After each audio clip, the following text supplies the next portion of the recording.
The MLA is the main trade association for the locksmithing industry, established 54 years ago this year.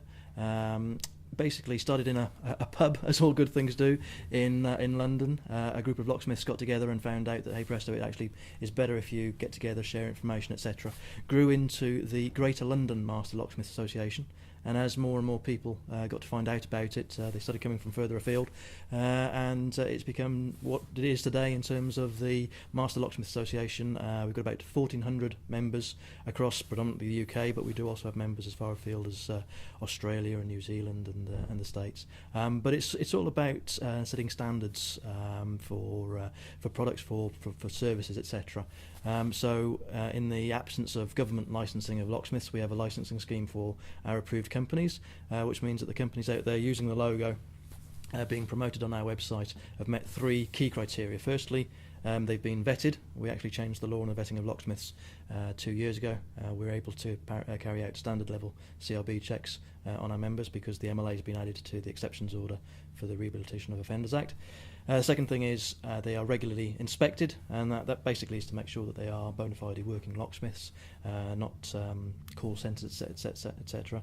And then the third thing is they need to employ a qualified locksmith working for them. So it's all about setting standards and provision of membership benefits, basically, to locksmiths, and the feeling of a sense of security, for want of a better word, no pun intended, for the general public in terms of who they're using when it comes to locksmiths.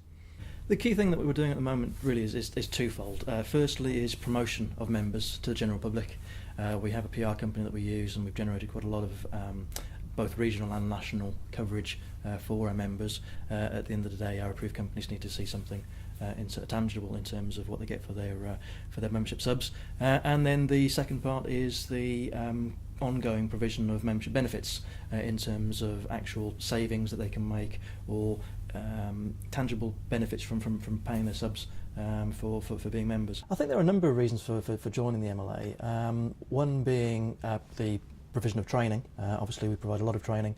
In fact, we've just recently run a UPVC course, and in fact you'll see items around the facilities, but in terms of trying to enhance the skills of locksmiths, trying to do that. Also the networking side of things, in terms of working as a close group of locksmiths, sharing work amongst themselves, etc. And then thirdly, of course, the provision of membership benefits. They're looking for the kind of savings that they can make through their MLA membership.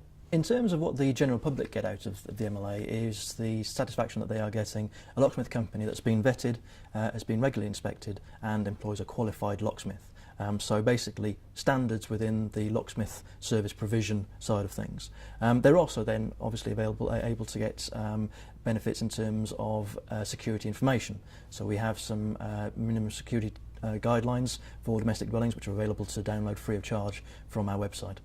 We've got about 1,400 members in total. There are three main categories. You've got personal members, the locksmiths themselves, approved companies, locksmith companies themselves, and then affiliate members who are the suppliers, wholesalers, manufacturers, etc.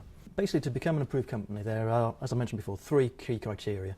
The vetting side of things, the inspection, and then there's to employ a qualified locksmith. Now, perhaps just to concentrate on the inspections just for a little bit, because this is sometimes something that some people get a little bit confused about and a little bit concerned and worried about. The inspection is not to come and view locksmiths' books. It's not a case of coming and see who you're doing work for, how much you charge, anything like that. It is purely to check that you are a bona fide locksmith, that you have the wherewithal, the capability, the stock required to do a locksmithing job. It's not a competitor coming to check you out to try and get work off you. It is purely to make sure that you can do the work. They will go and see jobs that you have done. They will probably ask you to cut keys there and then. They will check that you've got the paperwork trails in place from an audit point of view for quality purposes, that you've got insurance. It's not to see the books, it's just to make sure that you are trading as a legitimate bona fide locksmith. Subs range from anything from about £90 upwards, depending on size, etc. But really, if you think about the savings that can be made, £6,000–7,000 saving, it pays for itself many times over. Third part of approved company membership is the exam-based qualification.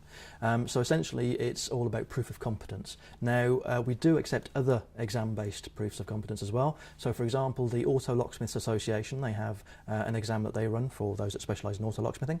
We will accept that as the qualified locksmith criteria. We also accept the ALOI, which is the Associated Locksmiths of Ireland, their qualification, and ALOA, the Associated Locksmiths of America. They also have exam-based qualifications. But possibly the main one that we accept is the BLI exam, which is the exam that we run ourselves. So there are 4 key parts to the BLI exam. Firstly, it's a written paper, an hour on general locksmith knowledge, and then 3 practical parts. Firstly, fitting a Euro Mortis. Secondly, opening a 5-lever British Standard lock, and then thirdly, cutting a key by hand.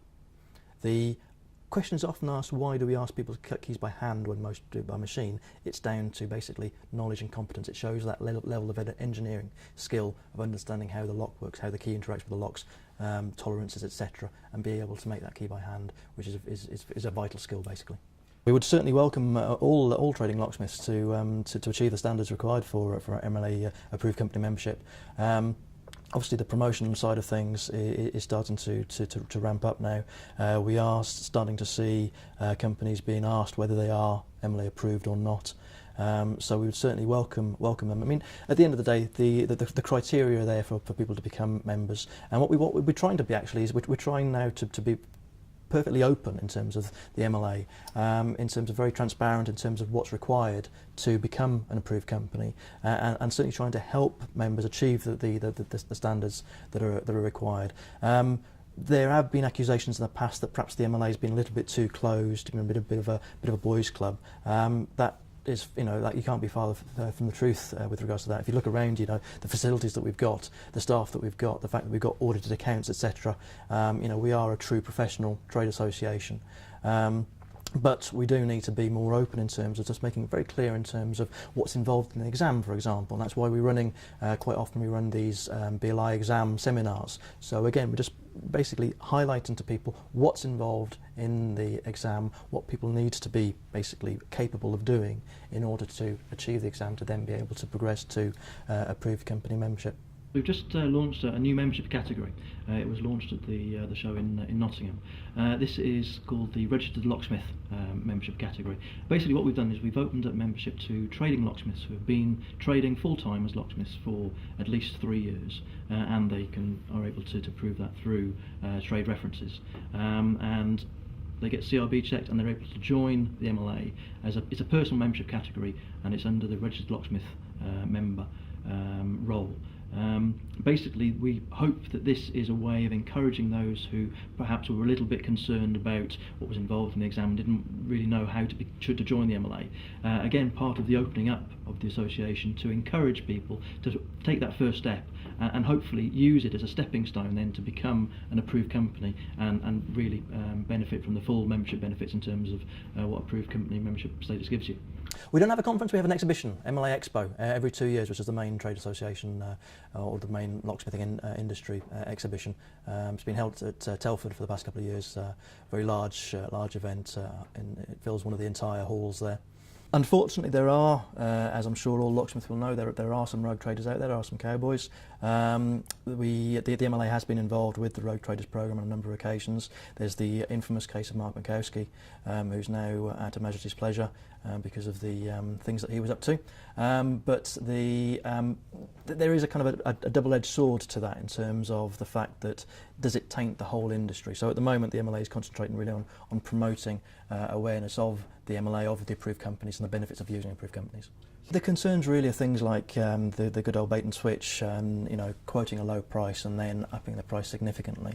MLA approved companies have to have a transparent pricing strategy in terms of they will state the price. Now obviously all locksmiths know that the information that you might be given on the phone by a customer when you actually turn up might be completely different.